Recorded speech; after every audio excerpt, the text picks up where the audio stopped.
Bonjour à toutes et à tous les amis, on se retrouve pour cette nouvelle Raw Review, le retour de la Raw Review. Je sais que ça fait un petit moment qu'on n'en a pas eu parce que j'étais absent ces dernières semaines et j'ai pas pu commenter Raw avec vous. Mais on reprend dès cette semaine avec un show qui a lieu du côté de Buffalo à New York. Et on a de très gros points, notamment concernant le Judgment Day ce soir. Et c'est d'ailleurs le segment d'ouverture avec des tensions au sein du Judgment Day. Effectivement, on a premièrement notre petit Finn Balor qui va nous dire qu'il a pas tout à fait digéré tout ce qui s'est passé à Money in the Bank avec, selon lui, Damien Priest qui lui a coûté son match face à Seth Rollins. Donc des tensions commencent à naître. On a ensuite justement Dominic Mysterio et Rhea Ripley qui vont venir un petit peu intervenir et Finn Balor va leur dire mais écoutez, c'est pas à vous que j'en ai, ça n'a rien à voir avec vous, c'est Damien Priest le problème et clairement il ne veut pas digérer. On a ensuite Seth Rollins qui va arriver pour foutre un petit peu sa merde. Pas se mentir, c'est l'objectif de Seth Rollins. Il va venir un petit peu se moquer, manger du poulet devant eux, etc. Et ensuite se moquer également de Dominic Mysterio puisqu'il a un match contre lui programmé plus tard dans la soirée. Le match finalement n'aura pas lieu parce que alors que plus tard dans la soirée Dominic fera son entrée ainsi que Seth Rollins, on aura l'intervention du Judgment Day au complet qui viendra s'en prendre à Seth Rollins. Mais alors que Rhea Ripley et Dominic aura eu une petite altercation en coulisses avec Sami Zayn et Kevin Owens plus tôt dans la soirée, eh bien nous aurons l'intervention de Kevin Owens et Sami Zayn qui viendront défendre Seth Rollins qui nous mènera ensuite à ce main event, match 3 contre 3 qui sera très intéressant. Mais ça, on va y revenir, à savoir qu'en coulisses, on a Finn Balor qui a renégocié, enfin plutôt Damien Priest qui a renégocié, qui avait accepté auprès de Rhea Ripley d'aller renégocier une nouvelle fois auprès de Finn Balor pour apaiser les tensions. Et cette fois-ci, Finn Balor a fini par accepter de faire la paix avec Damien Priest et leur objectif était clair, c'était de se mettre contre Seth Rollins ce soir. Bon, j'ai trouvé que c'était un beau petit segment. Clairement, on a le fil rouge de la soirée, c'est le Judgment Day. Raw, c'est le show du Judgment Day. Là, c'est clair. On a la Bloodline à SmackDown, on a le Judgment Day à Raw parce que là, on a bouffé du Judgment Day tout au long de la soirée. Mais ça m'a pas déplu personnellement, j'ai trouvé que c'était très bon. J'ai mis un 7 sur 10 pour ce segment d'ouverture. On enchaîne avec Drew McIntyre et Riddle qui cette semaine font équipe et qui s'imposent face à Imperium. Effectivement, on a un petit match sympathique entre les deux équipes. On aura Drew McIntyre qui ne pourra pas s'empêcher de s'en prendre à Gunther à l'extérieur. Enfin, c'est Riddle d'ailleurs qui va finalement attaquer Gunther suite à une distraction de Gunther dans le match. Et ce qui va permettre à Drew McIntyre d'ensuite prendre l'avantage sur Imperium. Pour le compte de 3, on aura donc une victoire de Drew McIntyre et Riddle. Drew McIntyre qui devrait s'installer comme le favori pour le titre intercontinental. C'est un match qu'on devrait avoir à SummerSlam et je trouve que c'est une grosse tête d'affiche. Pour ce match, j'ai mis la note de 7 sur 10 qui ne s'affiche pas, mais en tout cas elle est là. On continue avec Ricochet et Logan Paul. La guerre est lancée, effectivement, on a une petite bataille au micro. On a Ricochet qui va venir provoquer un petit peu Logan Paul. Ensuite, Logan Paul va faire son entrée, etc. Il va se moquer un peu de Ricochet en disant que voilà, c'est bien beau tous ces flips, tous ces sauts, etc. Il est bon à faire du TikTok. En gros, un Ricochet, effectivement, il fait de très gros sauts. Ricochet va d'ailleurs lui faire son saut légendaire qu'il avait fait également du côté de la NXT où il prend son élan, il fait un salto par-dessus la corde et il arrive debout face à Logan Paul qui lui était à l'extérieur. Saut magique. Ricochet est vraiment très très talentueux pour le coup. Et Logan Paul va justement lui dire bah écoute, ça aurait été parfait pour un TikTok tu vois, mais c'est pas comme ça qu'on devient une star, ça suffit pas quoi en gros. Donc voilà, la guerre est lancée entre les deux. On devrait là aussi avoir ce match du côté de SummerSlam et je trouve que c'est une plutôt bonne chose. Parce que là aussi, ça promet un match très qualitatif et en haute voltige du côté de SummerSlam. Donc il y a un problème avec mes notes, mais pareil pour cette note, j'ai mis un 7 sur 10 les amis.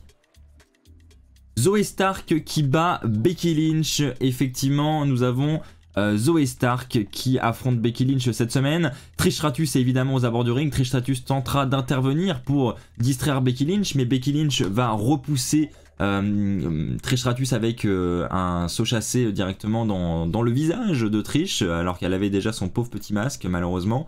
Mais ce qui va permettre quand même à Zoey Stark d'enchaîner avec un roll-up pour la victoire. On a donc une victoire par roll-up cette semaine de Zoey Stark.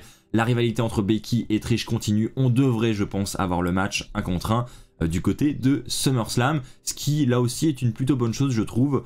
Parce que, voilà, c'est une belle tête d'affiche. Et j'ai vraiment envie de voir ce match pour le coup. Donc voilà, j'espère que ça va se confirmer. On enchaîne avec les Viking Raiders qui ruinent la cérémonie de la Alpha Academy. Bon, honnêtement, ça dure depuis très très longtemps. Ça commence à être vraiment long et je pense que on devrait passer à autre chose, c'est mon avis. On a l'intervention des Viking Raiders qui viennent ruiner cette cérémonie. Bon, Otis qui par contre est toujours aussi drôle, ça faut le souligner quand même, Otis. Voilà, même en ne faisant rien, il est drôle et je trouve qu'il a un très bon acting et il joue très très bien son rôle, donc voilà, je tenais à le souligner. Au-delà de ça, par contre, ça commence à être long, cette storyline avec les Viking Raiders et la Alpha Academy. Donc intervention des Viking Raiders qui viennent ruiner la cérémonie et c'est ensuite Valhalla qui vient attaquer Maxime Dupuis. Bon, voilà, c'est rien d'autre à dire, c'est répétitif, c'est voilà, je pense que encore une fois, on devrait vraiment passer à autre chose.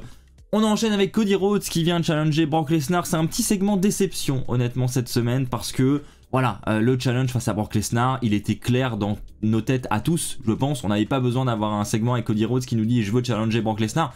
On le savait, donc voilà, ce qu'on voulait savoir surtout, c'était la stipulation qu'on aura entre ce match. Donc ils font traîner un petit peu le truc.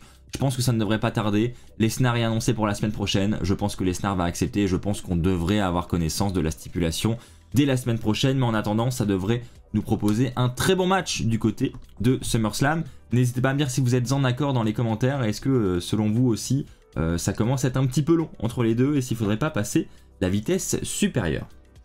On enchaîne avec un match sans disqualification. Un match effectivement entre Tommaso Ciampa et The Miz. Un match qui était annoncé. Qui était honnêtement très divertissant. Moi j'ai passé un très bon moment devant ce match, j'étais à fond, je trouve que c'était vraiment qualitatif. Ils ont bien utilisé la stipulation, en plus on a eu une table, ils ont utilisé la table des commentateurs, on a eu une chaise, on a eu un couvercle de poubelle, enfin voilà, clairement je trouve que ça a été bien utilisé. On a l'intervention de Bronson Reed à la fin du combat, et ça c'est surprenant, hein, alors que Tommaso Ciampa avait clairement pris l'avantage sur le Miz, Bronson Reed intervient pour s'en prendre à Tommaso Ciampa. Donc on aurait peut-être une nouvelle alliance entre le Miz et Bronson Reed, qui sait, à voir ce que ça va donner. Mais clairement en tout cas cette intervention de Bronson Reed va coûter le match à Tommaso Ciampa et on aura donc une victoire cette semaine de The Miz sur Tommaso Ciampa. Voilà, je trouve que c'était un bon petit segment, un bon petit match, intervention surprenante de Bronson Reed, donc voilà, je demande à voir la suite, mais en tout cas je trouvais ça plutôt pas mal. Chelsea Green et Sonya Deville vers les titres, effectivement on semble prendre cette direction. Elles affrontaient cette semaine Kayden Carter et Katana Chance. Voilà, j'espérais avoir une victoire honnêtement de Kayden Carter et Katana Chance parce que je les trouve assez talentueuses. Et voilà, j'aurais bien aimé les avoir elles du côté des titres par équipe féminin. Maintenant, bon, c'est Chelsea Green et Sonya Deville qui ont gagné. J'avoue que je suis pas comme un fou suite à cette victoire. Le match en lui-même déjà n'était pas folichon, hein, employons les bons mots. On était sur un match relativement court et pas hyper qualitatif. Donc voilà, j'étais pas du tout à fond dedans et je suis assez déçu de l'issue du combat. Voilà, je dois avouer qu'un Chelsea Green, Sonya Deville contre Liv Morgan, Raquel Rodriguez, c'est pas ce qui me vend du rêve. Voilà, honnêtement. Donc à voir ce que ça va donner et à voir surtout si je me trompe, l'avenir nous le dira. Et enfin en main event les amis cette semaine, une réconciliation victorieuse. C'est effectivement comme ça que j'ai intitulé le main event puisqu'on a d'un côté Seth Rollins, Kevin Owens et Sami Zayn et de l'autre le Judgment Day, Dominic, Finn Balor et Damien Priest. Un match là très très équilibré, rempli de suspense comme on les aime. Et puis avec une intrigue, le Judgment Day, est-ce que ça va mal finir entre Finn Balor et Damien Priest? On avait évidemment cette intrigue du début à la fin du combat. À plusieurs reprises, voilà, on a Damien Priest qui va bousculer Finn Balor, donc voilà, ça peut rajouter des tensions sur les tensions déjà existantes. Donc le match est extrêmement bien raconté. On a beaucoup de suspense, surtout en cette fin de match, où on a le Blue Thunderbomb de Sami Zayn sur Finn Balor. Ensuite on a Kevin Owens qui vient faire un stunner sur Dominic parce que Dominic voulait intervenir sur le tombé final. Donc on a Dominic qui sera ensuite éjecté. On a ensuite Priest qui va sortir Kevin Owens du ring, mais ensuite c'est Sami Zayn à son tour qui va sortir Damien Priest du ring. Et là on a Rhea Ripley qui ensuite va attraper la jambe de Sami Zayn pour le sortir du ring. Et enfin pour le distraire plutôt. Et ensuite on a Damien Priest qui va en profiter pour faire son chokeslam sur Sami Zayn et Finn Balor va enchaîner avec son coup de grâce. On aura donc un travail d'équipe final entre Damien Priest et Finn Balor.